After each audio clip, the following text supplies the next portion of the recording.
السلام عليكم ورحمة الله وبركاته. إن الحمد لله نحمده ونستعينه ونستغفره ونعوذ بالله من شرور أنفسنا ومن سيئات أعمالنا. من يهده الله فلا مضل له ومن يضلل فلا هادي له. وأشهد أن لا إله إلا الله وحده لا شريك له وأشهد أن محمدا عبده ورسوله صلى الله تعالى عليه وعلى آله وصحبه وسلم تسليما كثيرا. أما بعد، فأعوذ بالله من الشيطان الرجيم. إن تجتنبوا كبائر ما تنهون عنه نكفر عنكم سيئاتكم وندخلكم مدخلا كريما. সম্মানিত ভাতৃমণ্ডলী, আল্লাহ রাব্বুল আলামিনের প্রশংসা এবং প্রিয় নবী সাল্লাল্লাহু আলাইহি সাল্লামের উপর সালাত ও সালামের পর আজ বৃহস্পতিবার 10ই রবিউল আখির 1447 হিজরি মোতাবেক 2 অক্টোবর 2025 আমাদের সাপ্তাহিক বিষয়ভিত্তিক আলোচনার আমাদের যেই বিষয় সম্পর্কে ঘোষণা করা হয়েছিল বিষয়টি একটু লম্বা হবে এবং আজকে বিভিন্ন কারণে সে বিষয়টিকে স্থগিত রাখছি, সময় বিলম্ব হয়ে গেছে। একটি আর আমরা গুরুত্বপূর্ণ বিষয় আর একটি রয়েছে, যে বিষয়টি আপনাদের সামনে তুলে ধরব, কারণ আমাদের মূল উদ্দেশ্য হচ্ছে আমাদের জীবনে ভুল ত্রুটি সংশোধন করা। জ্ঞান অর্জনের সাথে সাথে যদি সংশোধন না হয় তো এইরকম জ্ঞানে কোনো লাভ নেই। তো যে বিষয়টির ওপর আলোকপাত করব সংক্ষেপে ইনশাআল্লাহ, সে বিষয়টি হচ্ছে আমাদের জীবনের সংশোধনের সাথে সম্পর্কিত। মানুষ মাত্রেই ভুল হবে,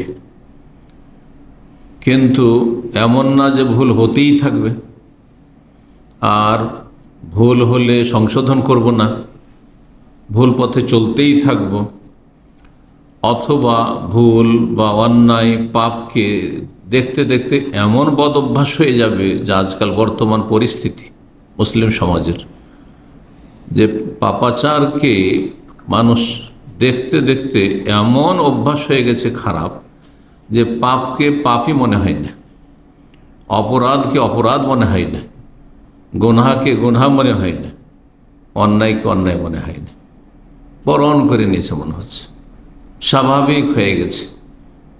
আরবি প্রবাদে রয়েছে, কাসরাতুল মাসাস ইউবাল্লিদুল ইহসাস, বেশি বেশি স্পর্শ করলে মানুষের অনুভূতি হ্রাস পেয়ে যায়, অনুভূতি শক্তি এটি তখন কি হয়ে যায়, ভোথা হয়ে যায়, তখন আর অনুভূত হয় না, বোঝা যায় না। বেশি টাচ করলে, আর বেশি টাচ না করলে সেন্সিটিভ থাকে, স্পর্শকাতর থাকে।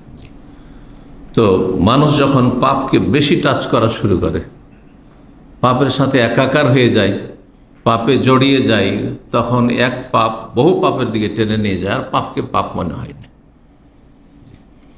মানুষের ইমানি যে অনুভূতি রয়েছে, ইমানি এহসাস রয়েছে, যে ইমানের দাবি হচ্ছে যে গুনাহ হইলে টের পাওয়া, আর টের পায় না, অচেতন হয়ে যাচ্ছে যেন। এ হচ্ছে মুসলিম সমাজের অবস্থা। আল্লাহ আমাদের হেফাজত করুন। এমনকি ভালো ভালো মানুষের অবস্থা, যে সমস্ত পাপগুলিতে মানুষ জড়িয়ে গেছে সেগুলিকে আর পাপই মনে করে না।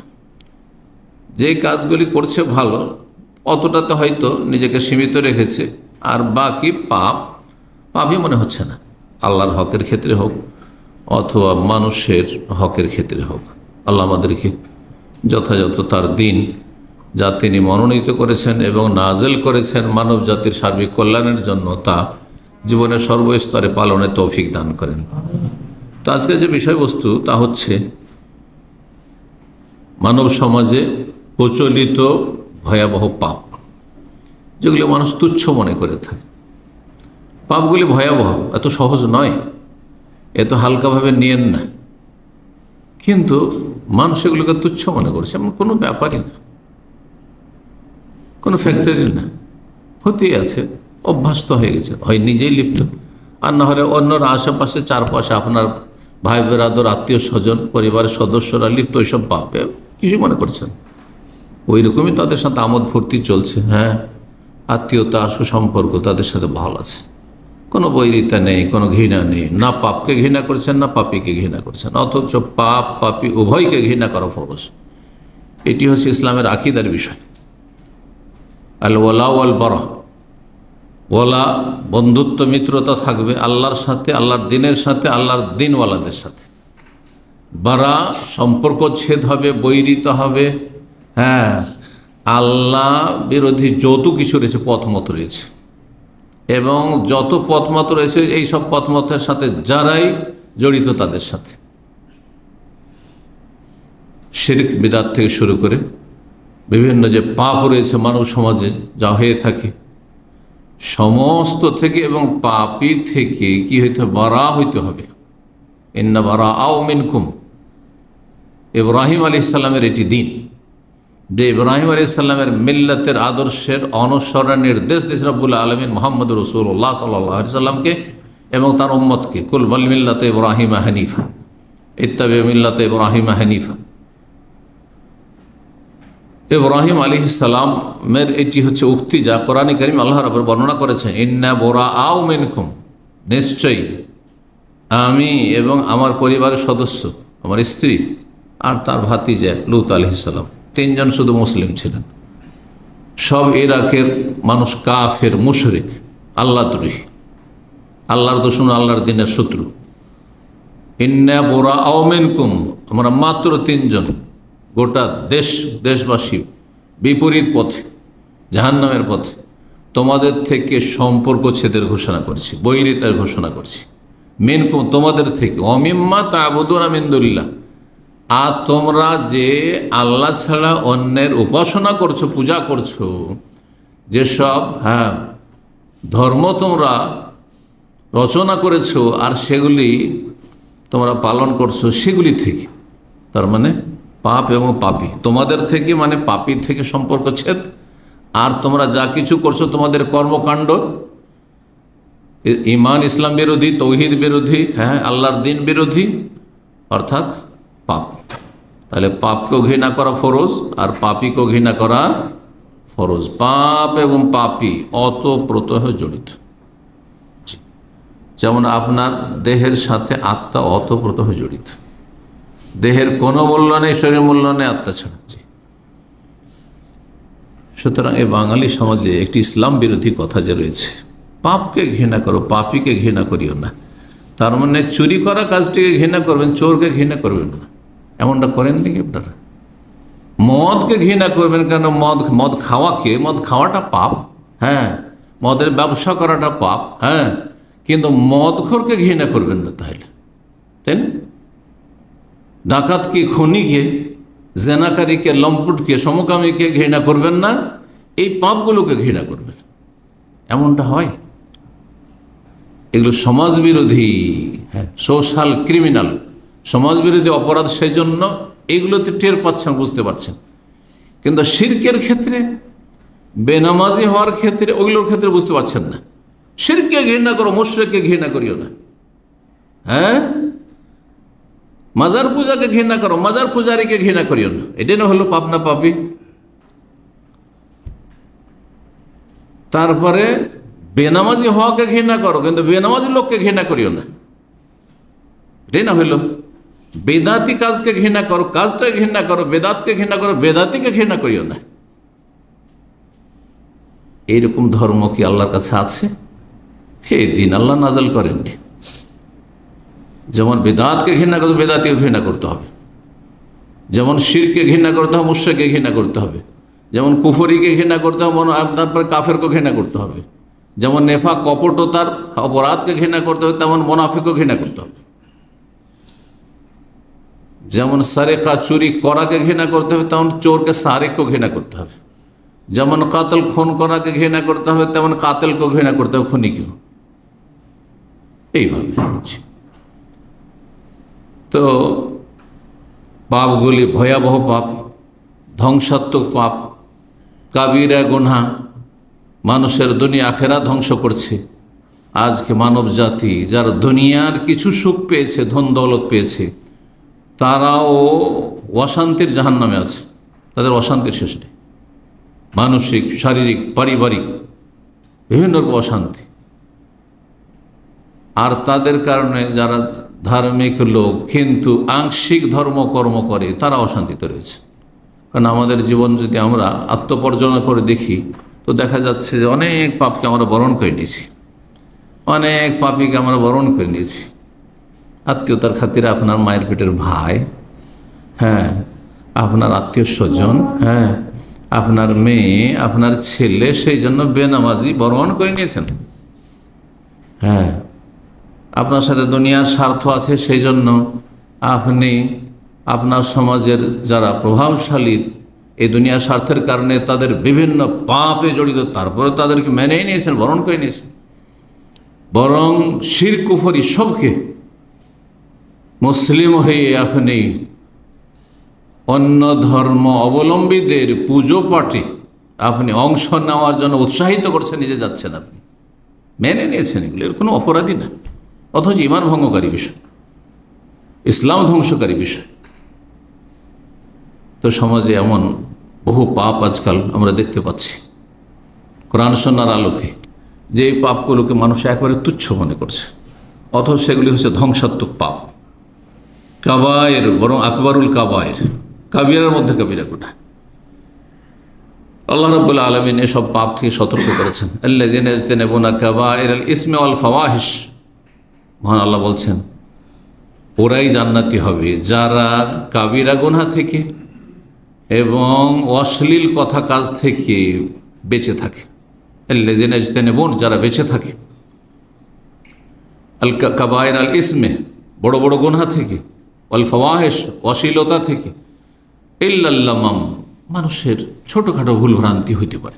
লামাম মানে সাগায়ের, ছোটোখাটো ভুলভ্রান্তি হইতেই পারে, কখনো অনিচ্ছাকৃত হয়ে গেল, সামান্য ছোটোখাটো ভুল ত্রুটি হয়ে গেল, এটা হইতে পারে। সূরা নাজমের আয়াত নম্বর 32 আল্লাহ এই কাবিরা গুনাহর কথা বর্ণনা করেছেন।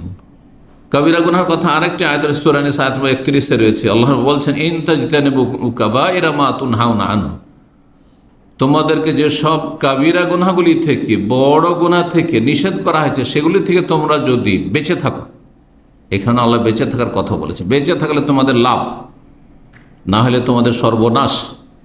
ইন তাজতানিবু কাবাইরা মা তুনহাউনা আনহু, তোমাদেরকে যেসব কাবিরা গুনাহ থেকে বেঁচে থাকার হুকুম দেওয়া হয়েছে সেগুলি থেকে তোমরা যদি বেঁচে থাকো, তাহলে আমি ওয়াদা করছি, রব্বুল আলামিন বলছেন, নোকাফের আনকুম সাইয়্যাতিকুম, তোমাদের সাগীরা ছোটোখাটো ভুলভ্রান্তিগুলি, গুনাহগুলিকে আমি মোচন করে দেবো, ঝরিয়ে দেবো, মাফ করে দেবো। কাবিরা থেকে বেঁচে থাকা সাগীরা মাফ হয়ে যায়। এই জন্য দৈনিক যারা ফরজ ওয়াজিব আদায় করে আর কাবিরা বড় গুনাহ থেকে বেঁচে থাকে, তাদের ছোটোখাটো ভুলভ্রান্তিগুলো প্রতিদিনে শেষ হয়ে যাচ্ছে, নেক আমল দ্বারা শেষ হয়ে যাচ্ছে, আর বড় গুনাহ থেকে বেঁচে থাকার কারণে মাফ হয়ে যাচ্ছে। দুটোই নেকির কাজ, আমাদের নেকির কাজ দুটি। এর আগে আমি বিভিন্ন সময় বলেছি যে আল্লাহ সন্তুষ্টিমূলক কাজ হচ্ছে দুই রকম, ইতিবাচক এবং নেতিবাচক, পজিটিভ আর নেগেটিভ। আপনি ফরজ ওয়াজিব আদায় করেছেন ইতিবাচক, এর মাধ্যমে ছোট গুনাহগুলি মাফ হয়। আর আপনি যে বড় গুনাহগুলি থেকে বেঁচে থাকছেন, নেতিবাচক, বেঁচে থাকাটা আপনার আল্লাহ সন্তুষ্টির কাজ। আমি ভালো জায়গায় বসে আছি, অথবা অন্তত বৈধ জায়গায় বসে আছি, কেন হারামে বসে নেই, হারাম দেখছি না, হারাম শুনছি না, হারাম করছি না, হারামের ধারে কাছে, কিন্তু হারাম দেখছে, হারাম শুনছে, হারাম খাচ্ছে, হারাম উপার্জন করছে, লেগে আছে, পাপে লেগে আছে। আমি যে নীরবতা পালন করছি কিন্তু আমি বৈধ জীবন যাপন করে, এটি আমার নেকি সওয়াবের কাজ। কারণ ওই ব্যক্তি যেহেতু পাপে আছে, আমি পাপে নেই, তো আমার এটা নেকির কাজ, নেতিবাচক নেকির কাজ। ইবাদাতুত তারক, গুনাহকে পরিত্যাগ করাই হচ্ছে আরেকটি ইবাদত, যেমন নেকির কাজ করা হচ্ছে ইবাদত। আল্লাহ বলছেন ছোট গুনাহগুলি তোমাদের মাফ করে দেবো যদি কাবিরা গুনাহ থেকে বেঁচে থাকো, যেগুলি থেকে তোমাদেরকে কঠোরভাবে নিষেধ করা হয়েছে। ওয়ানুদখিলকুম মুদখালান কারীমা, সম্মানজনক স্থানে তোমাদেরকে দাখিল করব, জান্নাত দেবো তোমাদেরকে, আল্লাহ ওয়াদা করছেন। গুনাহ মাফ হয়ে যাবে, জান্নাত পেয়ে যাবেন কাবিরা থেকে যদি বেঁচে থাকে। কাবিরা কিসে হয়? ফরজ ওয়াজিবে ঘাটতি করলে কাবিরা হয়, বা ছেড়ে দিলে কাবিরা হয়।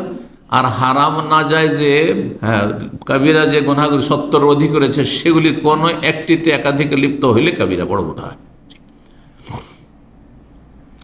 আবু হুরায়রা রাদিয়াল্লাহু তাআলা আনহু থেকে প্রসিদ্ধ হাদিস, সহিহ মুসলিমের 344 নম্বর হাদিস, আসসালাওয়াতুল খামস, যে কোনো ব্যক্তি 5 ওয়াক্ত যদি সালাত পড়ে, 5 ওয়াক্ত সালাত পড়তে হবে। এই বিষয়টি চিন্তা করুন, কয়জন মুসলিম আছেন যে 5 ওয়াক্ত নামাজ পড়ছেন? পড়লো খেয়াল খুশি পড়ছেন, যে খেয়াল খুশি আল্লাহর ইবাদত করছেন সে প্রবৃত্তির অনুসারী, প্রবৃত্তির পূজারী, মনের পূজা করছেন আপনি, মনের কামনা বাসনা। আপনার মন চাইছে 4 পড়বো, ফজর উঠতে পারবো না, তাই করছেন আপনি, আল্লাহর গোলাম না। আপনি 4 ওয়াক্ত হয়তো আল্লাহর গোলামি প্রকাশ করছেন, কিন্তু আর 1 ওয়াক্ত আপনি নফসের মনের গোলামি করছেন। আফারাআইতা মান ইত্তাখাযা ইলাহাহু হাওয়া, আল্লাহ সূরা জাসিয়াতে বলেছেন, তুমি কি জানো ওই শ্রেণীর লোকদেরকে যারা নিজের হাওয়া কুপ্রবৃত্তিকে উপাস্য মাবুদে পরিণত করেছে, কুপ্রবৃত্তির পূজা করে, তারা মনের পূজা করে, তারা খেয়াল খুশি চলে জীবনযাপন। আমাকে এগুলো ভালো লাগছে করছি, এগুলো নেকির কাজ, এটা করেন না কেন? ছোট কষ্ট লাগে করি না, ফজরে উঠে কষ্ট লাগে সে আমি পারি না। অথচ ফজরের আগে ও দেশে যেতে পারছে, ডিউটিতে যেতে পারছে, আরও কত কি কষ্ট করতে পারছে, জীবনের ঝুঁকি নিতে পারছে, দুটো তুচ্ছ পয়সার জন্য সব করতে পারছে। 5 ওয়াক্ত যদি নামাজ পড়ে, নবী সাল্লাল্লাহু আলাইহি ওয়াসাল্লাম প্রথম বলেছে, আগে 5 পরে জুমা, আগে জুমার কথা বলেন নবী সাল্লাল্লাহু আলাইহি ওয়াসাল্লাম। ওয়াল জুমাতু ইলাল জুমা, আর যদি জুমা পড়ে, জুমা টু জুমা, ও রমাদান ইলা রমজান, প্রতি রমজানে যদি ফরজ ওয়াজিব কমপক্ষে আদায় করে, রমজানের ফরজ সিয়াম ইসলামের 4র্থ স্তম্ভ, মুকাফফিরাতুল লিমা বাইনাহুন্না, এর মাঝে যে গুনাহগুলি হবে সেগুলি মোচনকারী হয়ে যাবে। 5 ওয়াক্ত নামাজের মাধ্যমে দৈনিক গুনাহগুলির মোচন হয়ে যাচ্ছে, জুমার মাধ্যমে হচ্ছে, জুমা তারপরে সপ্তাহে যদি কিছু থেকে যায় তো জুমার একটি গুরুত্বপূর্ণ ইবাদত দিয়ে মোচন হইল। তারপরও যদি কিছু থেকে যায় তো রমজান মাস আসলো, তখন রমজান মাসের সিয়াম, রোজা, তারাবি, সুন্নাত, যদিও তারাবির মাধ্যমে, লাইলাতুল কাদার মাধ্যমে, 3টিরই ফজিলত রয়েছে, গফিরা লাহু মা তাকাদ্দাম মিন যামবি। নবী সাল্লাল্লাহু আলাইহি ওয়াসাল্লাম সহিহ বুখারী হাদিসে রয়েছে এই 3টি আমলের ফজিলত, 1টি ফরজ, 2টি সুন্নাত। ফরজ কি? রমজানের রোজা, মানে সামা রমজান ঈমানান ওয়া ইহতিসাবান গফিরা লাহু মা তাকাদ্দাম মিন যামবি। সুন্নাত হচ্ছে তারাবি, ওমান কামা রমাদান ঈমানান ওয়া ইহতিসাবান গফিরা লাহু মা তাকাদ্দাম মিন যামবি। যেই ব্যক্তি রমজানের কিয়াম তারাবি পড়বে আল্লাহর প্রতি ঈমান নিয়ে এবং নেকির আশায়, লোক দেখানো না, দুনিয়ার স্বার্থে নয়, কারো ভয়ে নয়, তার অতীতের গুনাহ মাফ। ওমান কামা লাইলাতুল কদর ঈমানান ওয়া ইহতিসাবান গফিরা লাহু মা তাকাদ্দাম মিন যামবি। যে লাইলাতুল কদরে জাগবে, ইবাদত বন্দেগী করবে জেগে, তারও অতীতের গুনাহ মাফ। একটার পরে আরেকটি আমলের মাধ্যমে আপনি এমন নিজেকে প্রোটেকশনের ব্যবস্থা করেন, সুরক্ষিত করছেন গুনাহ থেকে, যে গুনাহ আপনার ধারে কাছে আসতে পারবে না। জি, কিন্তু সেই কোর্সটা কমপ্লিট করতে হবে। কোর্স যদি ইনকমপ্লিট, অসম্পূর্ণ থেকে যায়, তাহলে কিন্তু কাজ হবে না। যেমন কলেজ ইউনিভার্সিটি পড়ে এসেছেন, নিশ্চয়ই জানেন, আপনি যতই ভালো মার্কস নিয়ে চলে আসেন কিছু সাবজেক্টে, 1টা 2টা যদি আপনি সাবজেক্ট আপনি পরীক্ষাই দিলেন না, পড়লেন না ওইটাকে, তাহলে আপনি কি বলবে? Graduation incomplete. 3 বছর 4 বছরের গ্রাজুয়েশন ধরে আছে, কোনো দেশে 3 বছর, কোনো বছর 4 বছর, অনেকে এরকম আছে। বিএ ফেল, বলেন না যে আইএ পাস,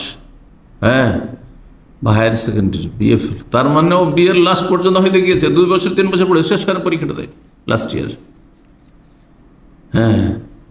আন্ডার ম্যাট্রিক, মানে ক্লাস 10 পর্যন্ত পড়েছে, কিন্তু আন্ডারে থেকে গেছে। তো ওই রকম ওই আন্ডারে থেকে যাবে, এইখানেই থেকে যাবে, আর জান্নাতে যেতে পারবেন না।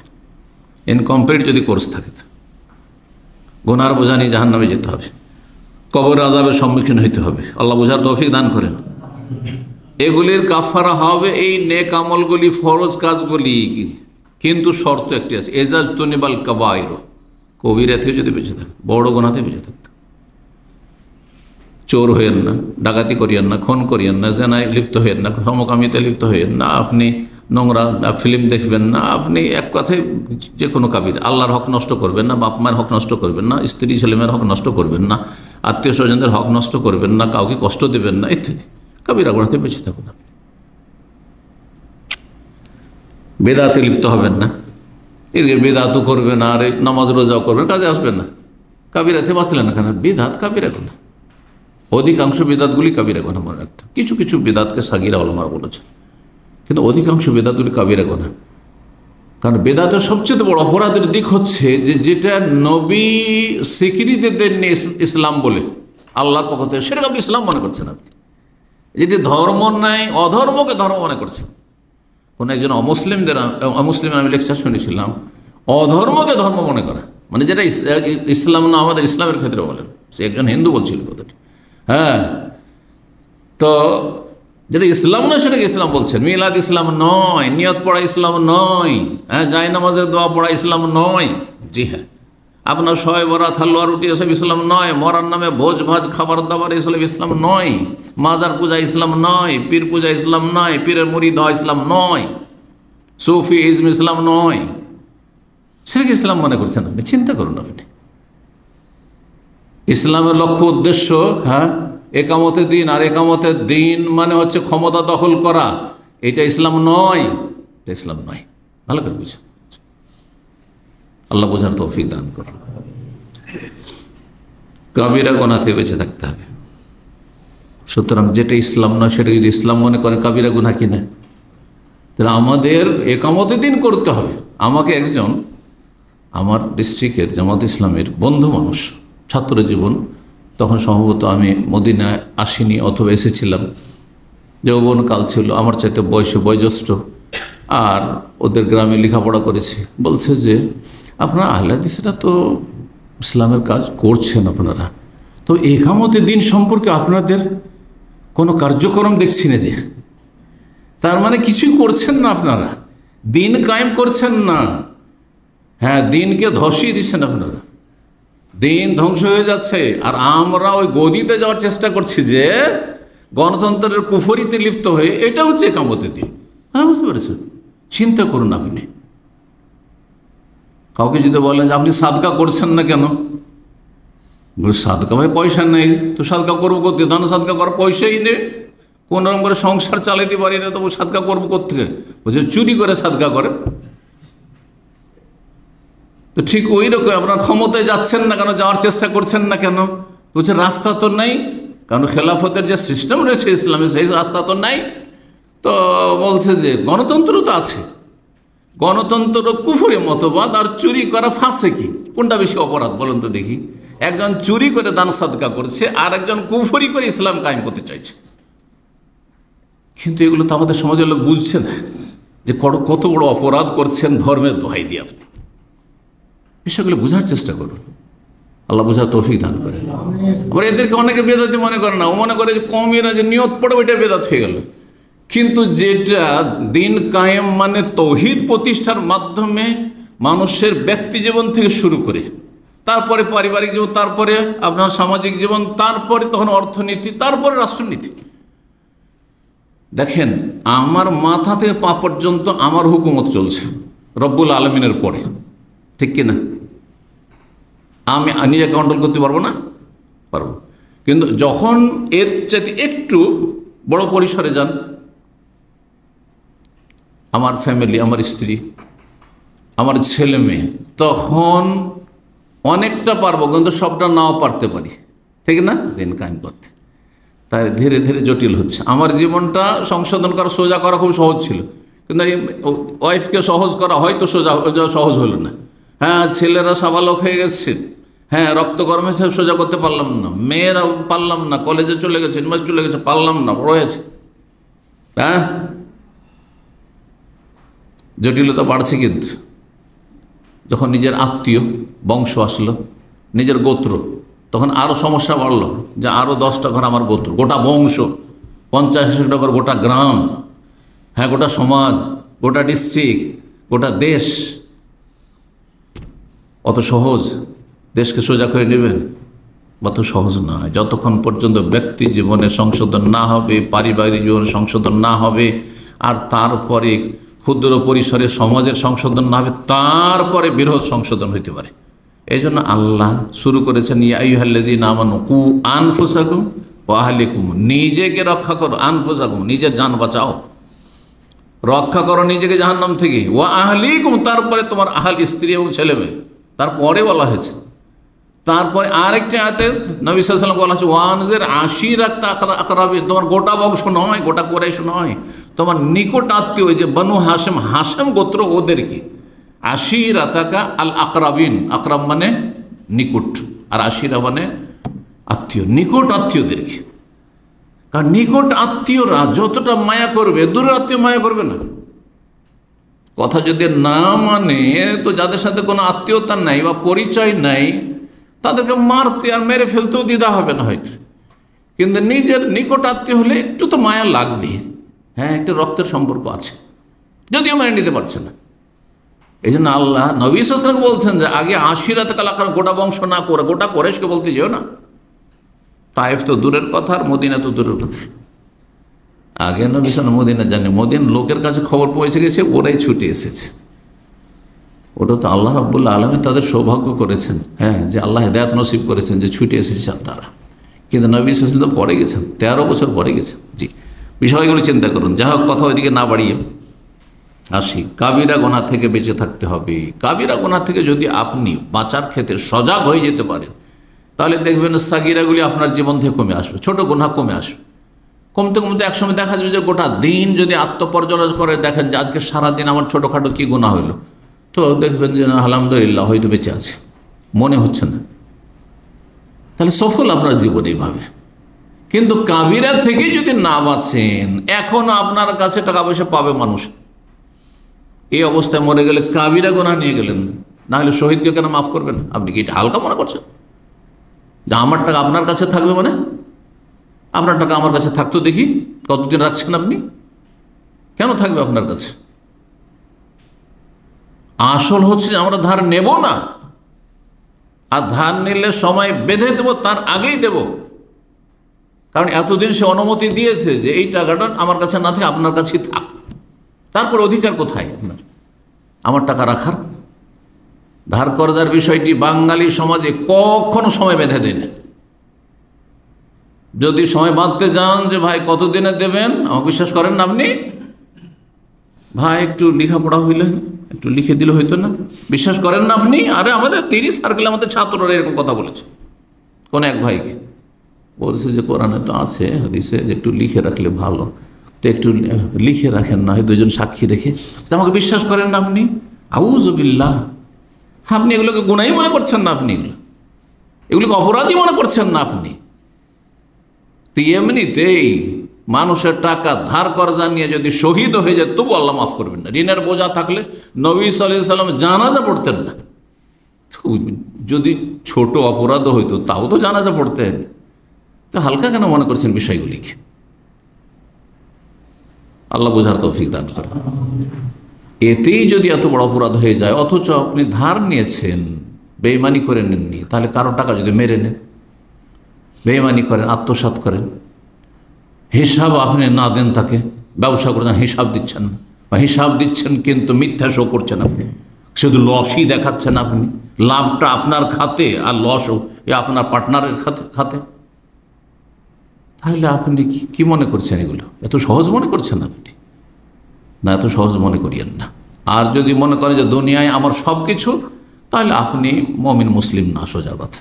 আল্লাহ পরকালে হাসরের মাঠে যে হিসাব হবে, এবং বান্দার হক রব মাফ করবেন না যতক্ষণ বান্দা মাফ না করবে, না হলে নেকি দিয়ে পরিশোধ করতে হবে। এগুলো কি আকীদার বিষয় নয়, এগুলো শুধু আমলের বিষয়।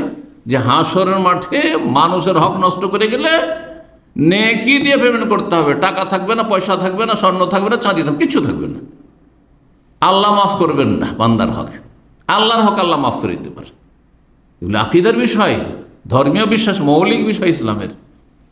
এইভাবে আমাদের জীবনে সংশোধন হতে হবে। রব্বুল আলামিন যেন তৌফিক দান করেন। মুসলিম সমাজে হারাম এবং যেসব নিষিদ্ধ পাপ কথা কাজ রয়েছে, বহু রয়েছে।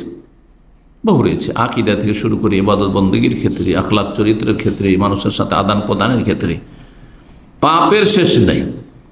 পাপ বিস্তার লাভ করেছে, মুসলিম সমাজকে ছেয়ে গেছে। কাফেরদের কাছে না হয় পাপ পাপই নয়, যেটা তাদের সমাজে চলে সেটাই চলে, কিন্তু আমাদের জীবনটা তো তাদের মতো না।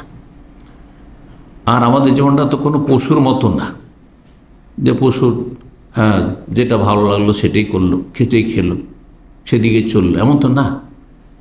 আমরা মুসলিম, আমরা মানুষ, এবং মানুষের সাথে মুসলিম, কাফের না, অবিশ্বাসী না, অমান্যকারী না, পরকালে বিশ্বাসী, জান্নাত জাহান্নামে বিশ্বাসী, আল্লাহ রাব্বুল আলামিনের কাছে হিসাব দিতে হবে সে বিশ্বাসী। সুতরাং আমাদের জীবনে সব সময় যেন আমরা সজাগ থাকি যে কখন আমাদের জানতে অথবা অজান্তে আমরা অন্যায় লিপ্ত না হয়ে যাই আর আসামের কাঠগড়ে হাজির না হইতে হয়।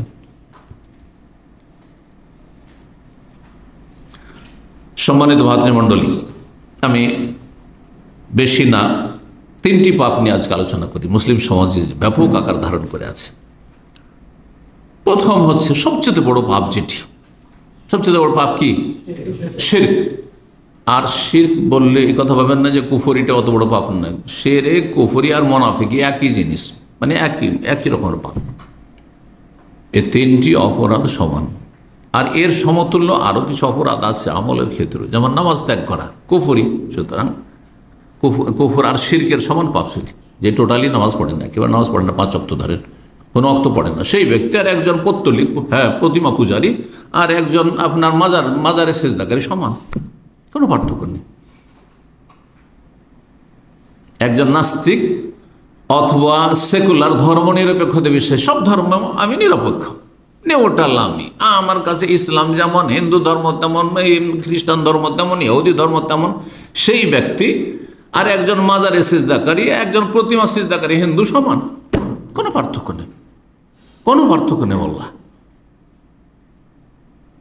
এরও ইমান নেই, ওরও ইমান নেই, এও বেঈমান, ও বেঈমান, এও মুশরিক কাফের, এও মুশরিক কাফের, এও স্থায়ী জাহান্নামে, ও স্থায়ী জাহান্নামে। সবচেয়ে বড় অপরাধ, ইন্না শিরকা লাযুলমুন আযীম, শিরক হচ্ছে মহা অপরাধ। আল্লাহ রাব্বুল আলামিন সূরা লোকমানে ইরশাদ করেছেন। লোকমান হাকিমের ভাষায় ছেলেকে বেশ কিছু উপদেশ দিয়েছিলেন আল্লাহর হকের ক্ষেত্রে, আকীদার ক্ষেত্রে, তারপরে সালাত কায়েমের ক্ষেত্রে, আর তারপর অন্তর পরিষ্কার রাখার ক্ষেত্রে, আর তারপরে আল্লাহ রাব্বুল আলামিন সব কিছু অবলোকন করছেন, সব কিছু জানছেন, দেখছেন, এই বিষয়গুলির ক্ষেত্রে, আর আখলাক চরিত্রের ক্ষেত্রে, মানুষের সাথে আদান প্রদানের ক্ষেত্রে, আচার আচরণের ক্ষেত্রে গুরুত্বপূর্ণ সেই নাসিহাগুলি। তো শিরকের অপরাধ, শিরক হোক অথবা কুফরি হোক, নাস্তিকতা হোক, আর ইসলাম ছাড়া অন্য কোনো ইজম হোক, মতবাদ হোক, পথমত হোক, আর এর সমতুল্য গুনাহ হোক। সূরা মায়েদার 72 আল্লাহ ইরশাদ করেছেন, ইন্নাহু মান ইউশরিক বিল্লাহ, আল্লাহর সাথে যারা শিরক করবে এবং শিরক নিয়ে মারা যাবে, শিরক করার পরে তওবা করে নেয় তো তওবা দরজা খোলা আছে। যে কোনো অপরাধ করে যদি তওবা করার সুযোগ পেয়ে যায় আর করে নেয়, ইন্তেকালের পূর্ব মুহূর্তে, মালাকুল মউতকে দেখে নেওয়ার আগের মুহূর্তে, তার আগেই, কিন্তু যখন দরজা তওবার বন্ধ হয় তার আগ পর্যন্ত, তাহলে আল্লাহ মাফ করে দেবেন। যেমন বহু সাহাবায়ে কেরাম অনেক কুফরি করেছেন, অনেক শিরক করেছেন, অনেক দুশমনি করেছেন নবী সাল্লাল্লাহু আলাইহি ওয়াসাল্লাম ইসলামের সাথে, আল্লাহ তাদেরকে মাফ করেছেন, কালেমা পড়ে তওবা করে মুসলমান হয়ে গেছে। খালিদ বিন ওয়ালিদ, আবু সুফিয়ান, এরকম মেলা আছে, হিন্দ, বহু এরকম আছে।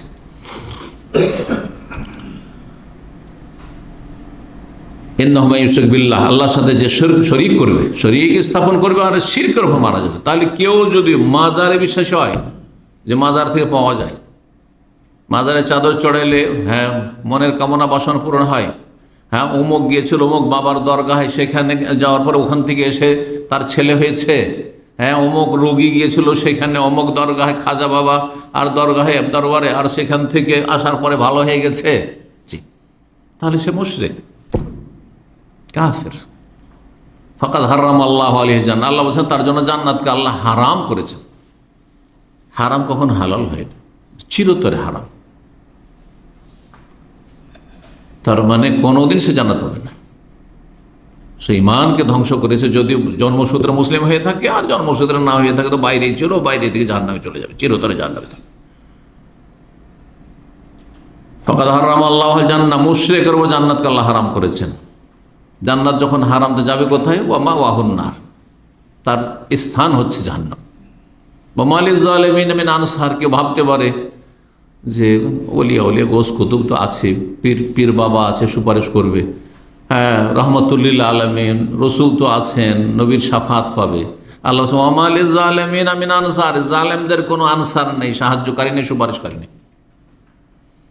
যারা বড় জালেম, ইমান ভঙ্গ করে চলে গেছে, ইমানের গণ্ডিতে আসেনি, অথবা ইমানের গণ্ডিতে ছিল জন্মসূত্রে, তারপরে বেরিয়ে চলে গেছে, নাস্তিক, হ্যাঁ মাজার পূজারী, ইমান ভঙ্গকারী, এই ধরনের যারা ইমান ভঙ্গ করেছে, ইমান ভঙ্গের 10টি যে কারণ রয়েছে, প্রসিদ্ধ কারণ, আমি ধারাবাহিক 2টো আলোচনায় পেশ করেছি, সেগুলি গুরুত্বপূর্ণ সেই আলোচনাগুলি, যে কি কি কারণ ইমান ভঙ্গ হয়।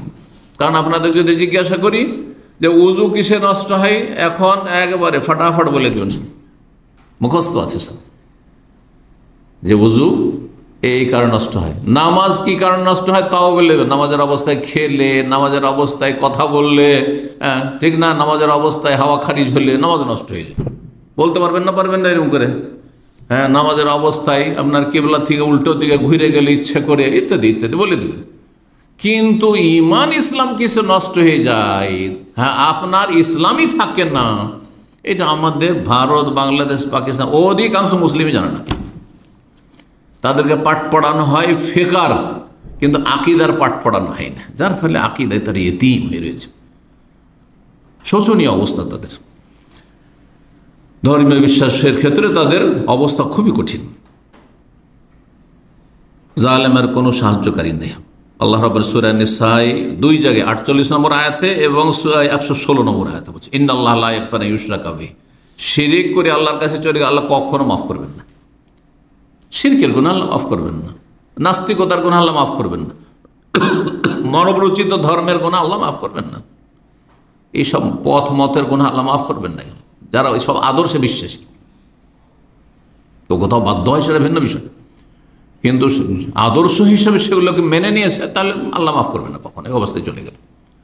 ওয়া ইয়াগফিরু মা দুনা যালিকা লিমান ইয়াশা, এর নিচের যে সব অপরাধ রয়েছে, যাকে চাইবেন আল্লাহ মাফ করতে পারেন, যাকে চাইবেন যখন চাইবেন। আল্লাহ কাউকে চাইলে মাফ করে জাহান্নামে দিলেনই না, তাও করতে পারেন। আর যদি চান যে কাউকে জাহান্নামে দিব, তারপর জাহান্নাম থেকে কত হাজার বছর পর উঠাবেন, তো আরও তাও ইচ্ছা, লিমান ইয়াশা, যাকে চাইবেন যখন চাইবেন। কিন্তু শিরক কুফরি করে মারা গেলে আল্লাহ মাফ করবেন না, স্পষ্ট আয়াত কোরআন কারীমে।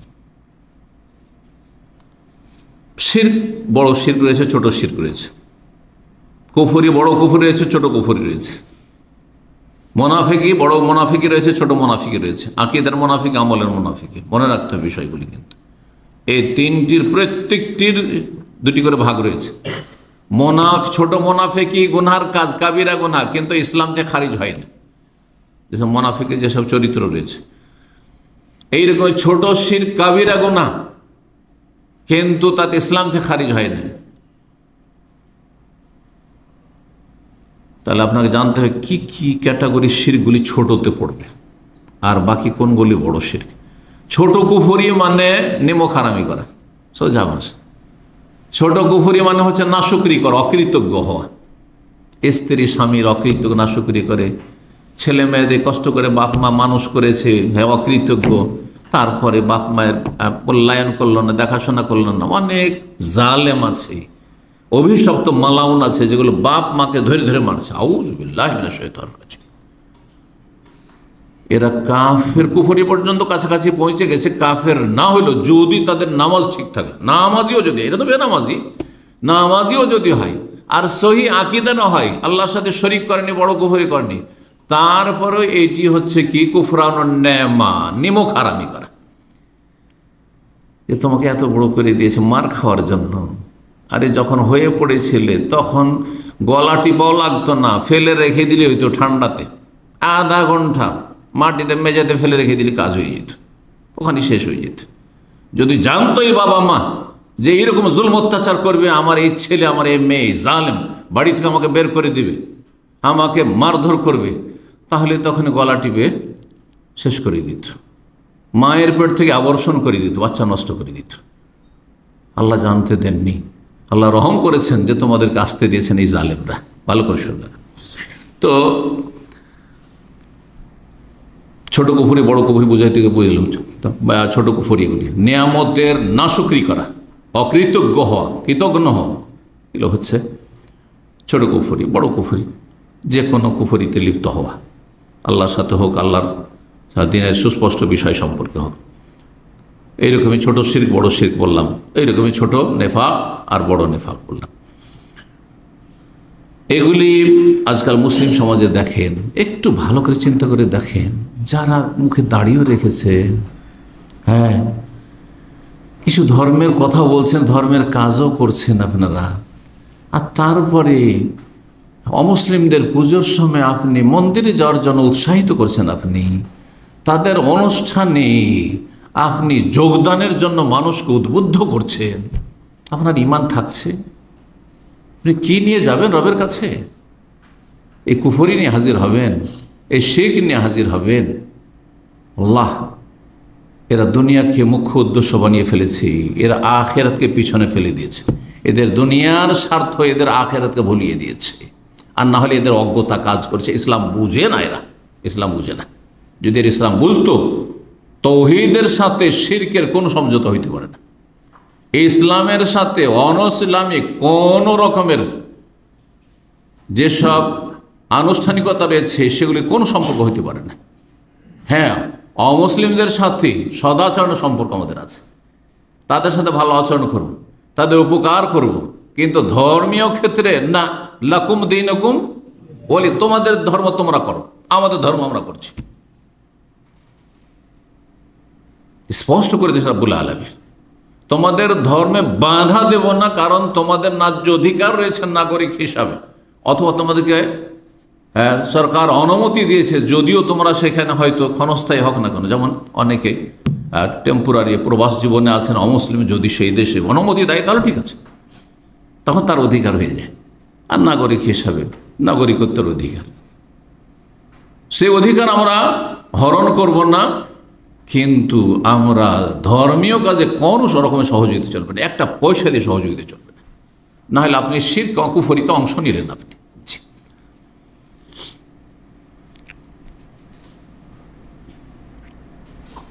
দুই নম্বর বড় অপরাধ, কিন্তু এটিকে বাঙালি সমাজে একেবারে তুচ্ছ মনে করে, বলে এক শ্রেণীর মোল্লারাও এতে জড়িত, এক শ্রেণীর পীরেরা এতে জড়িত। আমাকে বিশ্বস্ত সূত্রে একজন জানিয়েছেন বাংলাদেশ থেকে, যে কোনো একটি তরিকার, প্রসিদ্ধ তরিকা বাংলাদেশের, সেই তরিকার পীর সাহের জাদু করছিল, জাদুটনা করে মুরিদানদেরকে জালে ফাঁসাইত। জাদুর মাধ্যমে সে এমন কিছু অলৌকিক কথাবার্তা বলতো যাতে হতভম্ব হয়ে সব অন্ধ মুরিদ হয়ে যেত, হিড়িক পড়ে যেত মুরিদ হওয়ার। দুনিয়া অর্জন করেছে, ভক্তি পেয়েছে, আখেরাতে ধ্বংস করেছে, জাহান্নাম খরিদ করে নিয়েছে, এ দুনিয়ার তুচ্ছ স্বার্থ দিয়ে জাহান্নাম খরিদ করে নিয়েছে। সেহের জাদুকে এত হালকা করে দেয় বাঙালি সমাজে যে এইটাকে দোয়া তাবিজ বলা হচ্ছে। কি বলছে? অমুককে দোয়া তাবিজ করেছে, যাতে মানুষ বরণ করে নেয়, শব্দটা বরণ করার মতো। যেমন যৌনকর্মী বরণ করে নিয়েছে সরকার, যৌনকর্মী হিসাবে বরণ করেছে, বেশ্যা হিসাবে নয়। বেশ্যা বলবেন না, মানহানি করলেন না, কথা বুঝতে পারছেন না? পতিতা বলবেন না, পতিতালয় বলবেন না আপনি, আউযুবিল্লাহ।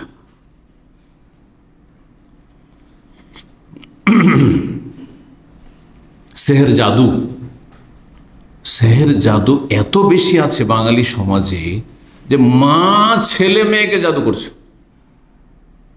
ভাই বোনকে জাদু করছে, স্ত্রী স্বামীকে জাদু করছে। স্বামীর একটু সুরসুরি উঠেছে, একটু বিয়ে করার মন চাইছে, বিয়ে করবি তোর 12টা বাজিয়ে দেবো। কোনে কবিরাজের কাছে গেল, যাওয়ার পরে এমন জাদু করলেও যে জীবনটা নষ্ট। এক লোক এখানে গোপালগঞ্জের ছিল, তারা দুই ভাই ছিল। এক ভাইতে একবার নিয়মিত এখানকার আমাদের সেন্টারের কোর্সের ছাত্র, একসময় কোর্স করাইতাম, আর সে ফার্স্ট সেকেন্ড হইতো। আর তার ভাই যেটি ছিল জাদুতে আক্রান্ত, সে মাঝে মাঝে আসতো, সাপ্তাহিক একদিন করে আসতো, এরকম যেমন সাপ্তাহিক প্রোগ্রামগুলিতে একদিন দুই দিন। তো সে প্রেম করে বিয়ে করেছিল, লাভ ম্যারেজ। লাভ ম্যারেজগুলো তো সাধারণত এরকম হয়, কারণ চোরের মন পুলিশ পুলিশ, চোরের মন পুলিশ পুলিশ। কোর্ট ম্যারেজ করেছে, লাভ ম্যারেজ করেছে, প্রেম করে যখন বিয়ে হয়েছে তখন ও মহিলা, ওর স্ত্রী এবং ওর শাশুড়ি মিলে, কি জানি তোকে বিয়ে করেছে, রাখবি কি রাখবে না, তো একটা কোনো তদবির করে রেখে দি। এভাবে এমন তদবির করেছে, এখানে পাগলের মতো ঘুরে বেড়াতো। এই যে হোলসেল চাউলের দোকানে এখানে চাকরি করতো জামে মসজিদের আশেপাশে, আর পাগলের মতো ওই ছেলেটি ঘুরে বেড়াতো। ওর বড় ভাই একদিন মাঝে মাঝে কয়েকবার করে এসছে, কিন্তু হঠাৎ করে একদিন চলে এসছে একবারে অসময়ে, জোহর থেকে আসর, যেটা আমাদের বিশ্রামের সময়, অফিসে থাকি সাধারণত, ওই সময় আমার কাছে চলে এসছে। আসার পরে বলছে যে আমার ভাই খুঁজে পাচ্ছে না, কত পাগলের মতো ঘুরে বেড়াচ্ছে। এমন জাদু করেছে যে স্বামীকে পাগল করে দিয়েছে। কথা বুঝতে পেরেছেন? বাঙালি সমাজে এগুলোকে অপরাধী মনে করা হয় না। কি করেছে? ভালো উদ্দেশ্যে করেছে, যাতে করে ওকে নিজের দিয়ে আকৃষ্ট করে রাখা যায়, ওকে একটু বেঁধে রাখা যায়, হ্যাঁ, ওকে একটু আয়ত্তে রাখা যায়, হ্যাঁ, হাত ছাড়া না হয়ে যায়। কিন্তু কুফরি করে জাহান্নামী, চিরস্থায়ী জাহান্নামী। মুশরিক কাফের যেমন চিরস্থায়ী জাহান্নামী, তেমনি সাহের জাদুঘর চিরস্থায়ী জাহান্নামী, কাফের, এতে কোনো সন্দেহ নেই।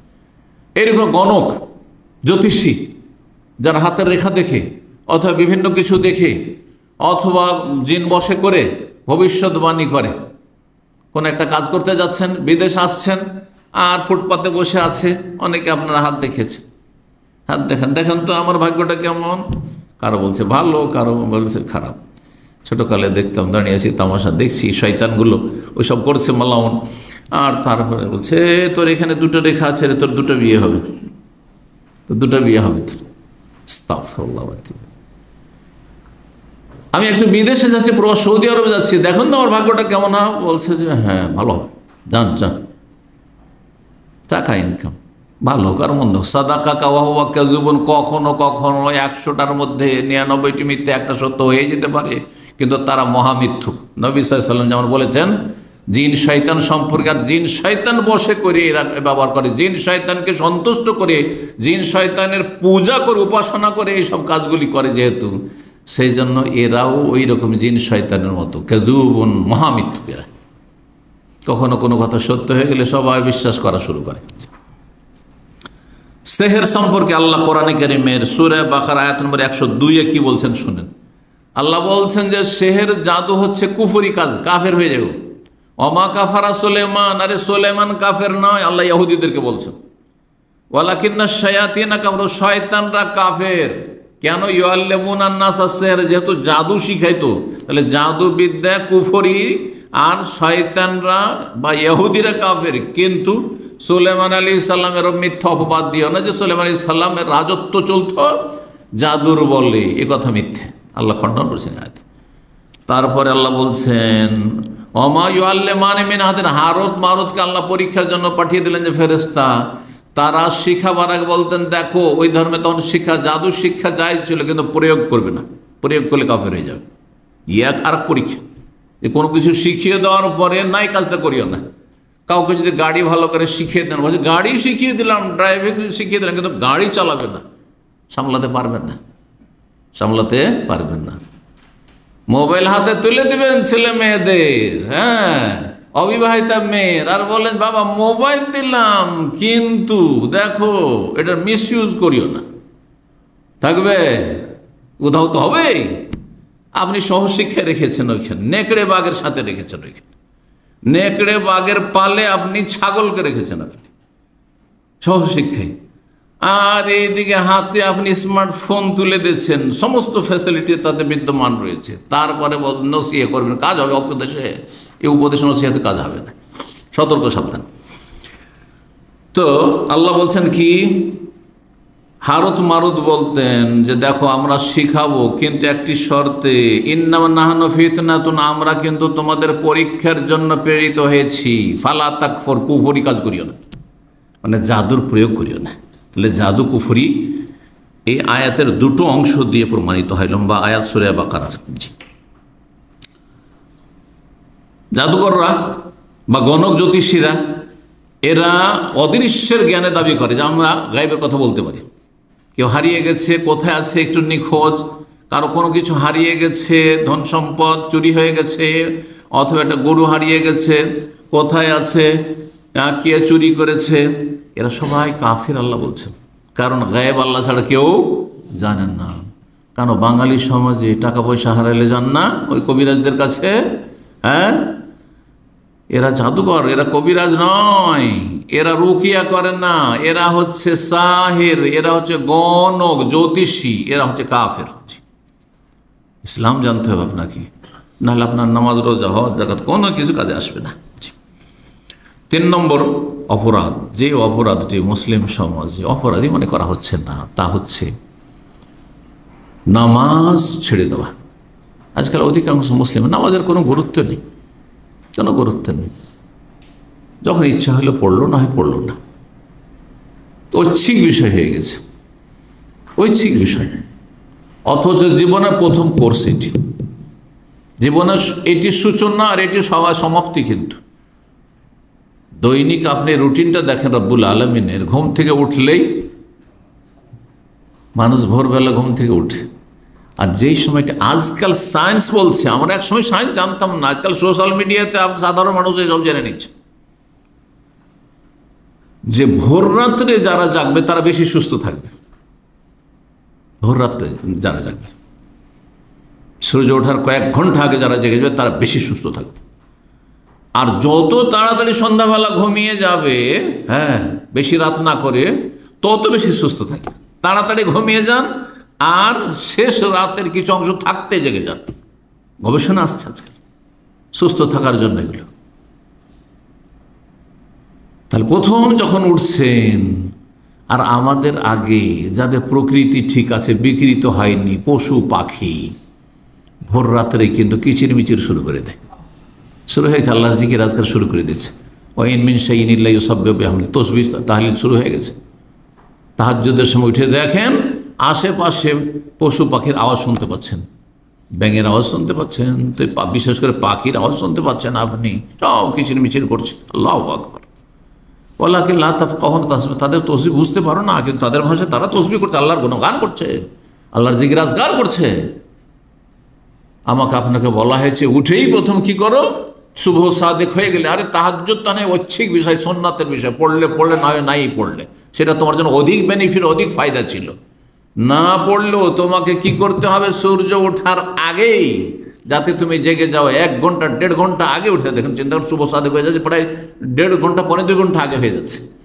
তো 1.5 ঘন্টা আগে উঠে যাও, এই সময়টাই জেগে গেলে শরীর স্বাস্থ্যেরও ফায়দা আছে, আর রবের সাথে সম্পৃক্ততারও ফায়দা রয়েছে। জান্নাত যাওয়ার ক্ষেত্রে হ্যাঁ বড় গুরুত্বপূর্ণ একটি কোর্স আল্লাহ দিয়েছে, যে ভোরে উঠে প্রথম আল্লাহকে স্মরণ করা। কিসের মাধ্যমে? রুকু সেজদার মাধ্যমে, আল্লাহর ইবাদত বন্দেগীর মাধ্যমে, সালাত নামাজের মাধ্যমে। নামাজ দিয়ে দিন শুরু হচ্ছে আমাদের, কথা লম্বা না করে। আবার যখন ঘুমোতে যাচ্ছি, নবী সাল্লাল্লাহু আলাইহি সাল্লাম বিনা কাজে এশার পরে গল্প করতে নিষেধ করেছেন। তাহলে আমাদের দিনের সমাপ্তি কি দিয়ে হবে? এশার সালাত দিয়ে হবে। কাজ নাই, এশার সালাত হয়ে গেছে, শেষ। আর আমরা ছোটকালে গ্রামে এইভাবে আমরা নিজেরা মানুষ হয়েছি, খাওয়া দাওয়া মাগরিব পরে হয়ে গেছে আমাদের। 1400 বছর আগের কথা বলছি না, আজকের থেকে 40 বছর আগের কথা বলছি, 30 বছর আগের কথা বলছি। মাদ্রাসায় থাকলে হয়তো পড়াশোনার পাবন্দি তো কিছুটা হয়তো এসা পরে লেখাপড়া করতে হইতো, কিন্তু বাড়ি গেলে, বাড়িতে যখন ছুটিতে আছি অথবা বাড়িতে আছি, এসা পরে সব কিছু অন্ধকার, আর খাওয়া দাওয়া মাগরিব পরে শেষ হয়ে গেছে। এসা পড়ে এসে সাথে সাথে ঘুম, ফজর আগে এমনিতে ঘুম ভেঙে গেছে, পাখির সাথে সাথে ঘুম ভেঙে গেছে, তার আগে ঘুম ভেঙে বসে আছে। সুবহানাল্লাহ, কত সাদা সেদা জীবনযাপন ছিল, কত শান্তির জীবনযাপন ছিল। দেখেন, আল্লাহ যেন আমাদের বোঝার তৌফিক দান করেন। এবং এইটাই হচ্ছে দিনুল ফিতরা, দিনুল ফিতরা, যে আপনার দিন শুরু হবে নামাজ দিয়ে হবে, আর দিন শেষ হবে নামাজ দিয়ে। রবের সাথে সম্পর্ক শুরু করে দিন শুরু করলেন, আল্লাহ মেলা কাজকর্ম করব, মেলা ঝুঁকিপূর্ণ জায়গায় যেতে হবে, ঝুঁকিপূর্ণ অবস্থা আসবে, আল্লাহ হেফাজত করবেন। মান সাল্লাহ সুবহা ফি জিম্মাতিল্লাহ, কেউ যে ভোরের নামাজ পড়েন আল্লাহর জিম্মায় চলে গেল, সে আল্লাহ হেফাজত করলেন। আর এশা পড়ে ঘুমিয়ে পড়লাম, আল্লাহ এই রূহ তোমাকে সঁপে দিলাম, তোমার হাওয়ালা করে দিলাম, তোমার হাতে তুলে দিলাম, তুমি চাইলে ফিরিয়ে দেবে আর না হলে ফিরিয়ে দেবে না। এবং ঘুমাবার যেসব জিকির আজকার, তার মধ্যে একটি জিকির এই রয়েছে, ফাইন আমসাকতা নাফসি ফারহামহা, আল্লাহ যদি আমার আত্মাটাকে তুমি তোমার কাছে চলে যাবে যখন ঘুমিয়ে পড়বো, যদি তুমি রেখে নাও তাহলে তারপর রহম করিও, আল্লাহ দয়া করিও, জান্নাত দিও। ওয়াইন আরসাল তাহা, আর যদি পুনরায় সে আত্মাটিকে আমার শরীরে ফিরিয়ে পাঠাও আল্লাহ। ঘুমাবার আগে জিকির, সুন্নতে জিকির নিয়মিত পড়বেন এটি। ওয়াইন আরসাল তাহা, যদি সেটিকে আবার ছেড়ে দাও তোমার কাছ থেকে আমার এই শরীরে আসতে, ফাহফাজহা বিমা তাহফাজু বিহি ইবাদাকাস সালিহিন, যেভাবে তুমি নেক বান্দাদের যুগে যুগে হেফাজত করেছো, সুরক্ষিত রেখেছো, আল্লাহ আমাকেও সুরক্ষিত রাখি, আমাকে হেফাজত করি। আল্লাহ বোঝার জন্য তৌফিক দান করে। বেশি না বলে, তিনটি সমাজে যে ভয়াবহ অপরাধ আজকাল, শিরকের অপরাধ, জাদুর অপরাধ, হ্যাঁ, আর জাদুর সাথেই সংশ্লিষ্ট হচ্ছে জ্যোতিষী বিদ্যা আর গণকদের কাজ, এসব কর্মকাণ্ড কুফরি। আর 3 নম্বর হচ্ছে নামাজ ত্যাগ করা। 5 ওয়াক্ত নামাজ পড়বেন, দুনিয়াও সুখী হবে, আখেরাতও সুখী হবে। আর না হলে এই গুনাহকে গুনাহ মনে করছেন না, আর গুনাহগারকে গুনাহগার মনে করছেন না, বেনামাজিকে অপরাধী মনে করছেন না। বেনামাজির হাতে আপনি মেয়ে তুলে দিচ্ছেন, বিয়ে দিচ্ছেন, বেনামাজির হাতে বোন তুলে দিচ্ছেন, আপনি বিয়ে দিচ্ছেন, আপনি খেয়ানত করছেন। রবের কাছে গিয়ে জাহান্নামে যেতে আপনাকে। যখন আপনার বোন, আপনার মেয়ে রবের কাছে অভিযোগ করবে যে আল্লাহ আমি তো নামাজি ছিলাম, আমি তো মাদ্রাসায় পড়েছিলাম, আমি তো প্রাকৃতিকভাবে ভালোই ছিলাম, ভালো মেয়ে ছিলাম, কিন্তু আমার বাবা, আমার ভাই এই বেনামাজির হাতে পয়সা দেখে তুলে দিয়েছে, আল্লাহ তাকে জাহান্নামে দাও, আমাকে জাহান্নামে দিবেন না, তুমি তাকে জাহান্নামে দাও। কি করবেন তখন আপনি? আল্লাহ বুঝার তৌফিক দান করুন। এই খেয়ানতগুলি ভালো ভালো মানুষরা করে যাচ্ছেন, নিজের নামাজি কিন্তু মেয়েকে, বোনকে অধিক সুখী রাখার আশায়, যে আশা নিরাশায় পরিণত হবে, তাকে জাহান্নামের দিকে ঠেলে দিচ্ছেন। অসৎ লোককে বেনামাজির হাতে তুলে দিয়ে আর বেনামাজির সাথে বিয়ে দিয়ে। আল্লাহ রাব্বুল যেন আমলে সংশোধনের তৌফিক দান করেন, আকীদায় সংশোধনের তৌফিক দান করেন, আখলাক চরিত্র সংশোধনের তৌফিক দান করেন, রবের হক আদায়ের তৌফিক দান করেন, এবং তার সাথে মানুষের হক আদায় করার আল্লাহ যেন যথাযথ তৌফিক দান করেন। রব্বুল আলামিন আমাদেরকে জান্নাতুল ফিরদৌস দান করেন, জাহান্নামের আযাব থেকে রক্ষা করেন। রব্বানা আতিনা ফিদ দুনিয়া হাসানা ওয়া ফিল আখিরাতি হাসানা ওয়া কিনা আযাবান নার। সুবহানা রাব্বিকা রাব্বিল ইজ্জাতি আম্মা ইয়াসিফুন ওয়া সালামুন আলাল মুরসালিন ওয়াল হামদুলিল্লাহি রাব্বিল আলামিন।